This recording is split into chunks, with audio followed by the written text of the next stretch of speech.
क्या आपको नहीं लगता भारत सहित दुनिया के तमाम देशों के प्रभावशाली लोगों के जीवन में ऐसी क्या परिस्थितियां रही जिसने उनके जीवन को मोड़ कर रख दिया?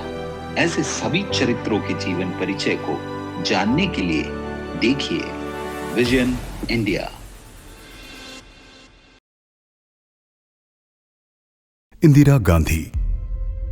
भारत में हरित क्रांति का नारा देने वाली श्रीमती इंदिरा गांधी को भारत की आयरन लेडी ऑफ इंडिया के नाम से जाना जाता है। वे स्वतंत्र भारत में पहली और अब तक की एकमात्र महिला प्रधानमंत्री थीं। सन 1971 में इंदिरा गांधी की हिम्मत और आत्मविश्वास के बल पर भारतीय सेना ने पाकिस्तान पर विजय हासिल की थी। तब विपक्ष के नेता अटल बिहारी वाजपेयी ने इंदिरा गांधी को दुर्गा कहकर संबोधित किया था। इस युद्ध में पाकिस्तान के 90,368 सैनिकों और नागरिकों ने भारतीय सेना के सामने आत्मसमर्पण कर दिया था। जब लंदन में इस युद्ध पर बहस चल रही थी तो वाजपेयी जी ने कहा था कि हमें बहस छोड़कर श्रीमती इंदिरा गांधी की भूमिका पर बात करनी चाहिए, जो किसी दुर्गा से कम नहीं है। सन 1966 से 1977 तक तथा उसके बाद 1980 से 1984 तक कुल 15 साल प्रधानमंत्री का पद संभालने वाली श्रीमती इंदिरा गांधी जी का जन्म 19 नवंबर 1917 को धर्मनगरी प्रयागराज अर्थात इलाहाबाद में हुआ था।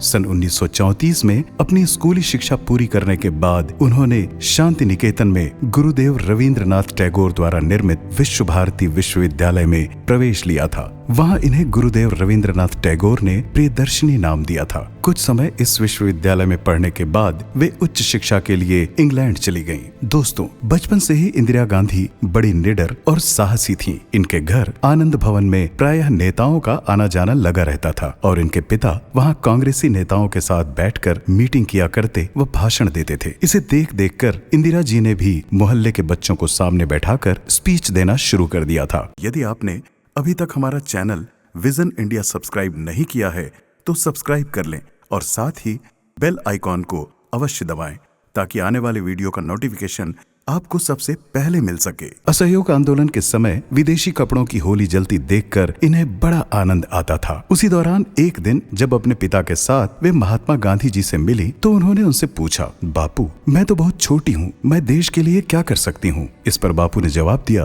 बेटी, तुम तो बहुत कुछ कर सकती हो अपने देश के लिए। तब इंदिरा गांधी ने बच्चों की एक वानर सेना बनाई। ये बच्चे चुपचाप जेल में जाकर राष्ट्रभक्तों को संदेश देने का कार्य करते थे। इंदिरा जी ने खुद झंडे सिलना और खादी के कपड़े सिलना सीख लिया था और वे सबसे कहती थीं कि तुम अंग्रेजों के बनाए विदेशी कपड़े मत पहनो, खादी वस्त्र पहनो जो अपने देश में निर्मित हो रहे हैं। एक बार इंदिरा गांधी की एक रिश्तेदार विदेश से आनंद भवन आई तो वे अपने साथ कई सारे महंगे विदेशी खिलौने और गुड़िया लेकर आई। उन्होंने ये डॉल यानी गुड़िया और अन्य खिलौने इंदिरा को उपहार में देना चाहा। इंदिरा को गुड़िया से बहुत प्रेम था, लेकिन जब उन्हें स्वदेशी का संकल्प याद आया तो उन्होंने वे सारे उपहार लेने से मना कर दिया और कहने लगी, अगर मैं इन विदेशी खिलौनों को ले लूंगी तो ये देश की आजादी के लिए लड़ रहे लोगों के खिलाफ होगा। शांति निकेतन में अपनी पढ़ाई पूरी करने के बाद इंदिरा गांधी इंग्लैंड के ऑक्सफोर्ड विश्वविद्यालय की प्रवेश परीक्षा में शामिल हुई, लेकिन असफल रहीं। तब उन्होंने ब्रिस्टल के बैडमिंटन स्कूल में कुछ महीने समय बिताया और 1937 में फिर से ऑक्सफोर्ड की प्रवेश परीक्षा में बैठी और सफल रही। तब इंदिरा को ऑक्सफोर्ड के सोमरविल कॉलेज में प्रवेश दिया गया। वहाँ एक बार फिर इनकी मुलाकात अपने बचपन के दोस्त फिरोज गांधी से हुई। इंदिरा गांधी की माँ कमला नेहरू एक राष्ट्रभक्त महिला थी। वे आजादी के आंदोलन में उत्साह पूर्वक भाग लेती थीं। अपनी मां की प्रेरणा से उन्होंने असहयोग आंदोलन में भाग लिया था। तब इंदिरा कॉन्वेंट स्कूल में पढ़ती थी। एक दिन स्कूली छात्र जब आजादी के नारे लगाने लगे तथा विदेशी कपड़ों की होली जलाने लगे तो पुलिस ने आकर छात्र छात्राओं पर लाठीचार्ज किया। उस समय फिरोज गांधी भी उसी स्कूल में पढ़ते थे। उन्होंने छात्रा इंदिरा को एक तिरंगा झंडा देकर कहा, इस झंडे को गिरने मत देना। फिरोज की बात सुनकर इंदिरा जी में हिम्मत आ गई। वे तिरंगे झंडे को हाथ में पकड़ी रही। पुलिस के जवानों ने झंडा गिराने के लिए उन पर लाठियां चलाई, लेकिन इंदिरा गांधी ने तिरंगा जमीन पर गिरने नहीं दिया। ऑक्सफोर्ड में कई सालों बाद इंदिरा और फिरोज गांधी मिले और कुछ समय बाद उनकी मित्रता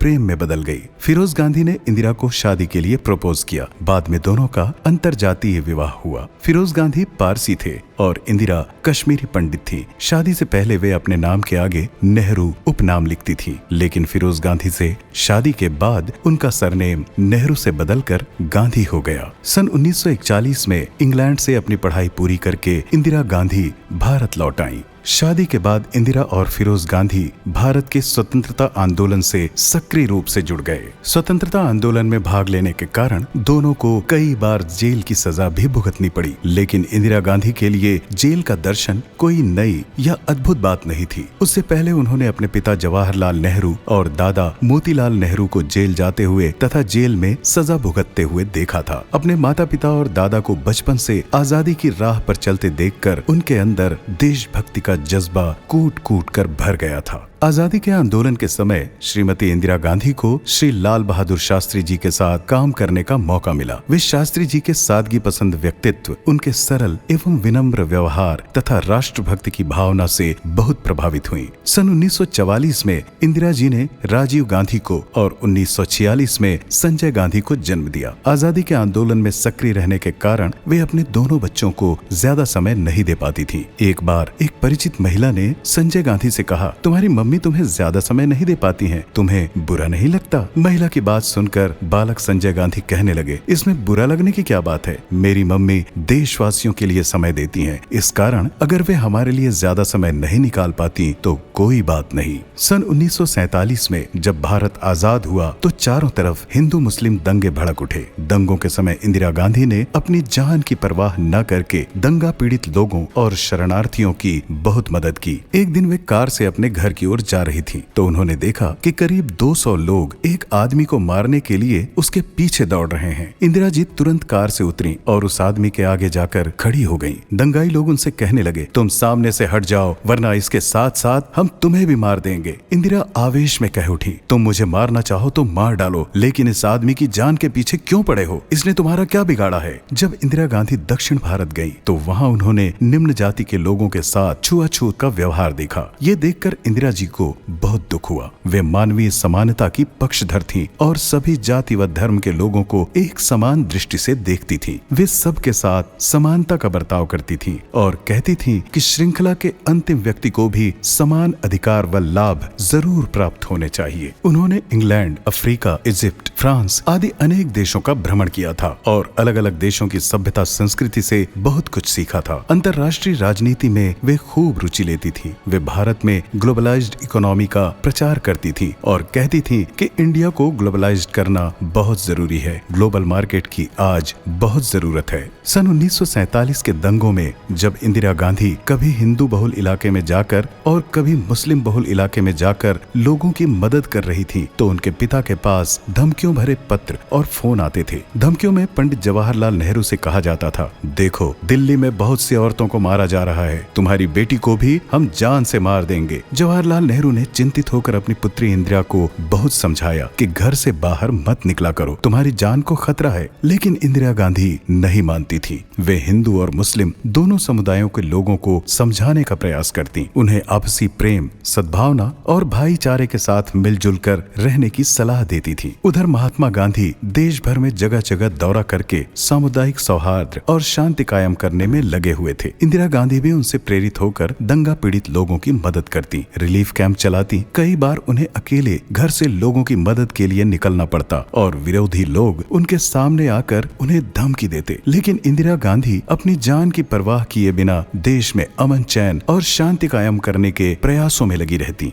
वे कहती थी कि देश की रक्षा में मेरी जान जाए तो भले चली जाए। इंदिरा गांधी पर्यावरण प्रेमी थी और अपने पिता की तरह जीव जंतुओं से बहुत प्रेम करती थी। उनके घर कई पालतू जानवर पला करते थे। बचपन से वे अपने पिता के साथ जीव जंतुओं की रक्षा व देखभाल करती आई थी। भारत को आजादी मिलने के बाद श्रीमती इंदिरा गांधी के पिता 17 साल तक देश के प्रधानमंत्री रहे। सन 1964 में जब पंडित जवाहरलाल नेहरू की मृत्यु हुई तो कांग्रेस में मतभेद उभर कर सामने आने लगे। इन मतभेदों की शुरुआत मोरारजी देसाई से हुई, जो एक अन्य दल के वरिष्ठ अनुभवी नेता थे। जवाहरलाल नेहरू की मृत्यु के बाद कुछ कांग्रेसी मोरारजी देसाई को देश का प्रधानमंत्री बनाना चाहते थे, लेकिन तत्कालीन मद्रास राज्य के मुख्यमंत्री कुमारस्वामी कामराज ने मोरारजी देसाई की बजाय लाल बहादुर शास्त्री को प्रधानमंत्री बनाने पर जोर दिया। अंततः कुमारस्वामी कामराज का यह प्रयास सफल भी हुआ और लाल बहादुर शास्त्री को देश का दूसरा प्रधानमंत्री बनाया गया। यदि आपने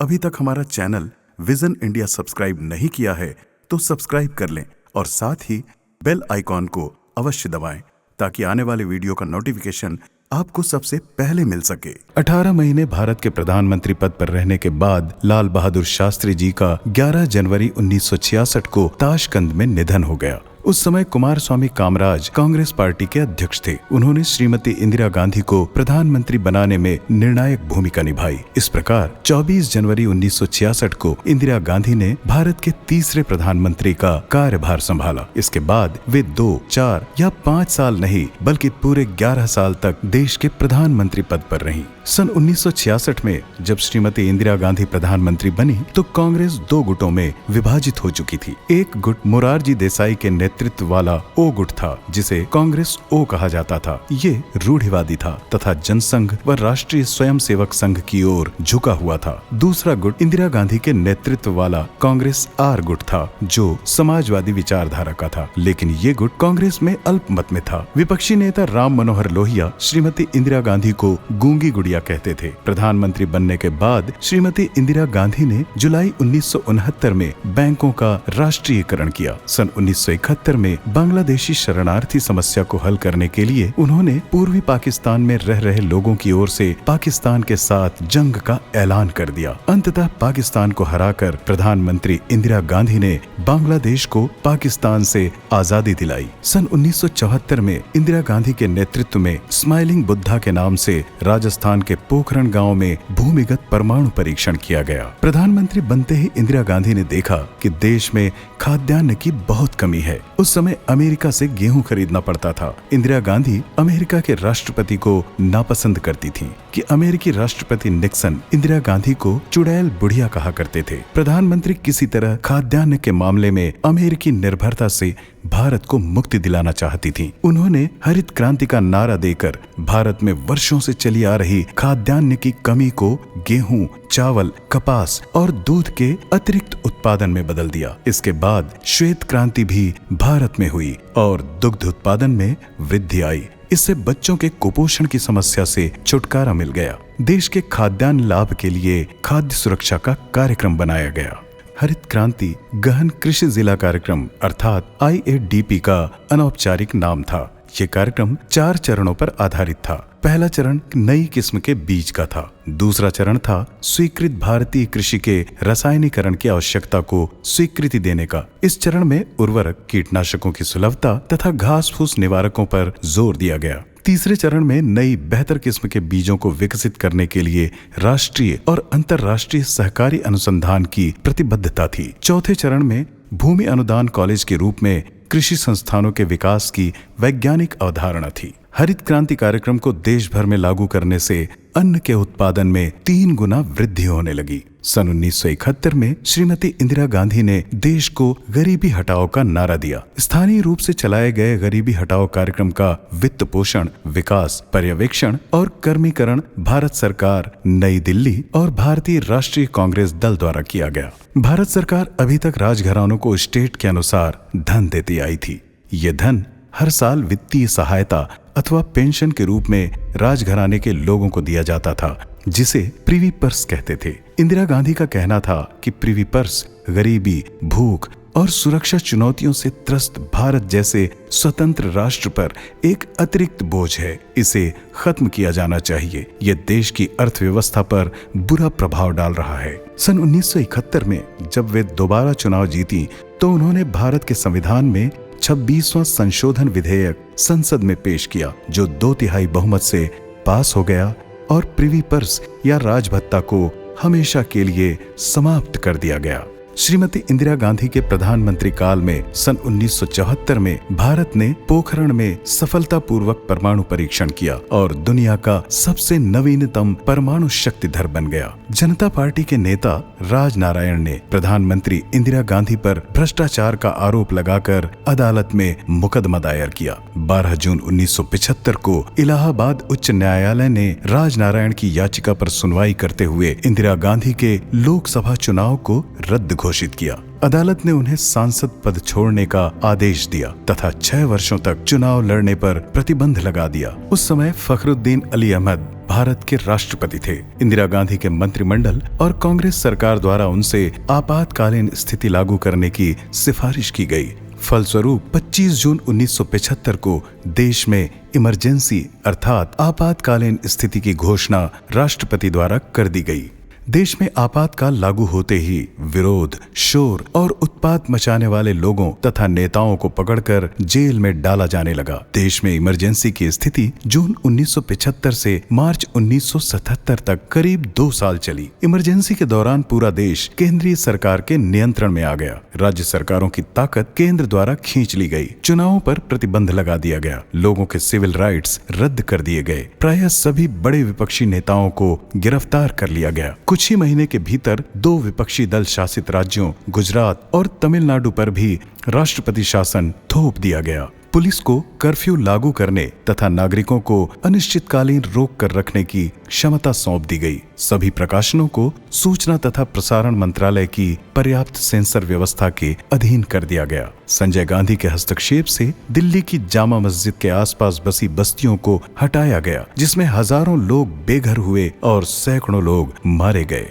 इन इलाकों में सामुदायिक कटुता पैदा हुई। हजारों पुरुषों की बलपूर्वक नसबंदी कर परिवार नियंत्रण कार्यक्रम चलाया गया। इस इमरजेंसी शासन का परिणाम यह हुआ कि इंदिरा गांधी 1977 के चुनाव में जनता पार्टी से बुरी तरह हारी। इंदिरा गांधी के साथ साथ उनके पुत्र संजय गांधी ने भी अपनी सीट खो दी और कांग्रेस पिछली लोकसभा चुनाव की 350 सीटों की तुलना में केवल 153 सीटों पर सिमट कर रह गई। इसके बाद मोरारजी देसाई भारत के चौथे प्रधानमंत्री बने और नीलम संजीव रेड्डी को राष्ट्रपति बनाया गया। लोग इंदिरा गांधी के इमरजेंसी शासन से इतने खफा थे कि इंदिरा को 1978 के उपचुनावों में भी जीत प्राप्त नहीं हुई। उस समय इंदिरा ने पहली बार अपने आप को कर्महीन, आयहीन और गृहहीन पाया। 1977 के चुनाव अभियान में कांग्रेस पार्टी का विभाजन हो गया।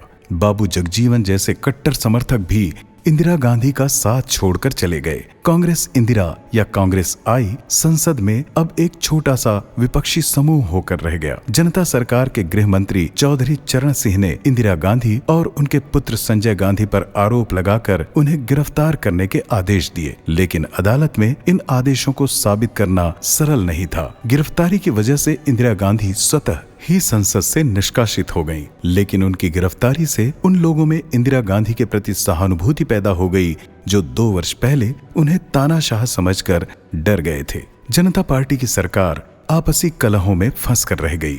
इंदिरा गांधी इस स्थिति का लाभ उठाकर इमरजेंसी के दौरान हुई गलतियों के लिए जनता से क्षमा मांगने लगी, जिससे जनता की सहानुभूति पुनः उनके प्रति होने लगी। सन 1979 में मोरारजी देसाई ने अपने प्रधानमंत्री पद से इस्तीफा दे दिया। इंदिरा गांधी ने राष्ट्रपति नीलम संजीव रेड्डी से वायदा किया कि अगर चौधरी चरण सिंह प्रधानमंत्री बनाए जाएं, तो कांग्रेस बाहर से सरकार का समर्थन करेगी। इस तरह राष्ट्रपति रेड्डी द्वारा चौधरी चरण सिंह प्रधानमंत्री नियुक्त किए गए। कुछ समय बाद कांग्रेस ने सरकार से अपना समर्थन वापस ले लिया। इस कारण 1979 को सर्दियों में राष्ट्रपति नीलम संजीव रेड्डी ने संसद को भंग कर दिया। सन 1980 के चुनावों में जनता के समर्थन से श्रीमती इंदिरा गांधी भारी मतों से विजयी होकर एक बार फिर से भारत की प्रधानमंत्री बनी। सन 1980 में जब इंदिरा गांधी तीसरी बार भारत की प्रधानमंत्री बनी तो उनके सामने पंजाब का सिख समाज अपना सिर उठाने लगा। पंजाब में सिख चरमपंथ के कुछ लोग अपना एक अलग सिख देश बनाने की मांग करने लगे। उनका कहना था कि हम भारत के बहुसंख्यक लोगों के सामने स्वयं को उपेक्षित महसूस करते हैं, अतः हमें एक अलग सिख राष्ट्र चाहिए। प्रधानमंत्री श्रीमती इंदिरा गांधी इस तरह के अलगाववाद के सख्त खिलाफ थीं। वे किसी भी हालत में भारत के टुकड़े नहीं होने देना चाहती थीं। सितंबर 1981 में जरनैल सिंह भिंडरावाले का अलगाववादी सिख आतंकवादी समूह सिख धर्म के पवित्र मंदिर हरमंदिर साहब परिसर के भीतर तैनात हो गया। अमृतसर के उस स्वर्ण मंदिर परिसर में हजारों नागरिक और सिख श्रद्धालु मौजूद थे। फिर भी इंदिरा गांधी ने सेना को आदेश दे दिया कि वे सिख धर्म स्थल के भीतर घुसकर आतंकवादियों का सफाया करें तथा स्वर्ण मंदिर को आतंकियों से मुक्त करा लें। भारतीय सेना के द्वारा स्वर्ण मंदिर के भीतर घुसे आतंकवादियों को समाप्त करने के लिए जो ऑपरेशन चलाया गया था उसे ऑपरेशन ब्लू स्टार कहा जाता है। ऑपरेशन ब्लू स्टार की सूत्रधार निस्संदेह श्रीमती इंदिरा गांधी ही थीं। उन्हीं के आदेश पर इस ऑपरेशन को अंजाम दिया गया था। देश में बढ़ रहे सिख राष्ट्रवाद के खिलाफ वे ठोस कदम उठाना चाहती थीं। यदि आपने अभी तक हमारा चैनल विजन इंडिया सब्सक्राइब नहीं किया है तो सब्सक्राइब कर लें और साथ ही बेल आइकॉन को अवश्य दबाएं ताकि आने वाले वीडियो का नोटिफिकेशन आपको सबसे पहले मिल सके। अमृतसर के स्वर्ण मंदिर परिसर के भीतर घुसे आतंकवादियों को बाहर निकालने और उनका सफाया करने के लिए भारतीय सेना ने 1 जून 1984 को ऑपरेशन ब्लू स्टार आरंभ किया था, जो 8 जून तक चला। 3 जून को भारतीय सेना ने अमृतसर पहुंचकर स्वर्ण मंदिर परिसर को चारों तरफ से घेर लिया। शाम को शहर में कर्फ्यू लगा दिया गया। 4 जून को भारतीय सेना के जवानों ने मंदिर में छिपे आतंकवादियों के ऊपर गोलीबारी शुरू कर दी। चरमपंथियों की ओर से सेना के हमले का जवाब दिया गया। तब 5 जून को सेना ने बख्तरबंद गाड़ियों और टैंकों का इस्तेमाल करने का निर्णय लिया। 5 जून की रात सेना और उग्रवादियों के बीच जमकर मुठभेड़ हुई। भीषण खून खराबा हुआ। अकाल तख्त पूरी तरह तबाह हो गया। सिख पुस्तकालय जल गया। भारत सरकार के श्वेत पत्र के अनुसार इस मुठभेड़ में सेना के 83 सैनिक मारे गए और 249 घायल हुए, जबकि 493 उग्रवादी तथा आम नागरिक मृत्यु को प्राप्त हुए और 86 घायल हुए। 1592 लोगों को गिरफ्तार किया गया। ऑपरेशन ब्लू स्टार की सैनिक कार्यवाही से सिख समुदाय की भावनाओं को ठेस पहुंची। कई सिखों ने स्वर्ण मंदिर पर किए गए सेना के हमले को अपने धर्म के ऊपर हमला करना माना। कई सिखों ने अपने पद से त्याग पत्र दे दिया और अनेक सिखों ने सरकार द्वारा दिए गए सम्मान लौटा दिए। ऑपरेशन ब्लू स्टार के कारण कांग्रेस पार्टी और सिखों के बीच दरार पैदा हो गई। सरदार बेअंत सिंह प्रधानमंत्री इंदिरा गांधी का काफी समय से अंगरक्षक था।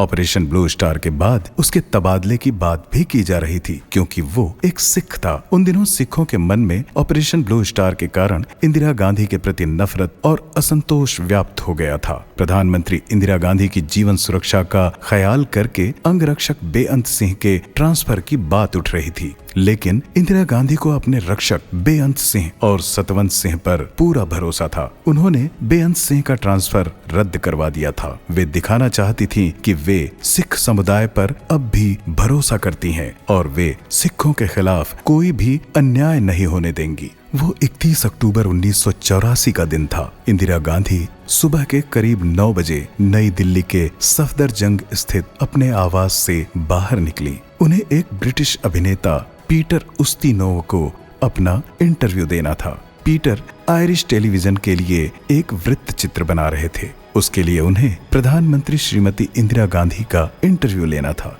जैसे ही इंदिरा गांधी अपने घर से बाहर निकलकर गेट पर आईं, उनके अंगरक्षक सतवंत सिंह और बेअंत सिंह ने उन पर अपनी बंदूकों से गोलियां चला दी। धमाके की आवाज सुनकर वहां आसपास तैनात अन्य सुरक्षाकर्मी चौकन्ने होकर घटनास्थल पर आए। बेअंत सिंह को तो उन्होंने वहीं मार गिराया, जबकि 22 वर्षीय हत्यारे सतवंत सिंह को गिरफ्तार कर लिया गया। श्रीमती गांधी को सरकारी कार द्वारा शीघ्र ही अस्पताल ले जाया गया, लेकिन अस्पताल पहुंचने से पहले रास्ते में ही उन्होंने दम तोड़ दिया।